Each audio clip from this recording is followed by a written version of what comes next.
We're sparing no effort in ensuring that we put our Guyana Defence Force and the AirCorps in the front line of modernization and transformation, and creating an environment in which we are not second to none, but only second to ourselves. This vision requires transformation in thinking, transformation in the approach to our work. For aggressive policing, we also need assets to support our police along the coast. And we'll be investing in pieces of assets to support policing work. And the military, the Defense Force, will have the responsibility of ensuring that we have adequately trained police officers. I've authorized work to be concluded before the third quarter in this year, to have a full presentation to the Defense Board of aviation school, military and civil aviation school, to be run by the AirCorps, to be managed by the AirCorps, where we're going to reach out to all our retired assets from the AirCorps and those regionally, as we seek to build one of the most modern, advanced aviation schools in the Caribbean here in Guyana, providing training for all of the Caribbean.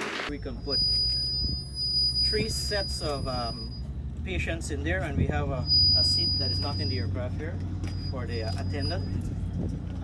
This aircraft is equipped with 4 axes.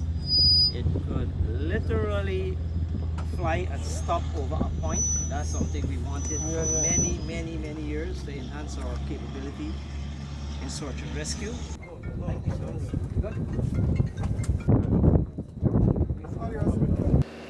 These efforts have now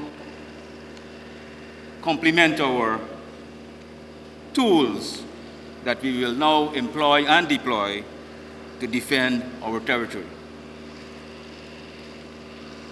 This is what I refer to as creating that safe and secure space for national development to unfold. Notably, the aircraft you see today, that's specifically the 412 and the Beechcraft, there are many in front of us here, represent an expansion of the fleet at AirCorps.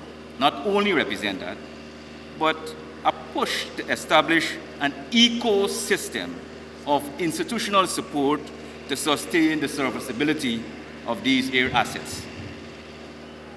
Therefore, addressing the development of our human resources is equally another area of focus. We will see more pilots and engineers trained to accommodate the expansion of the resources here at AirCorps.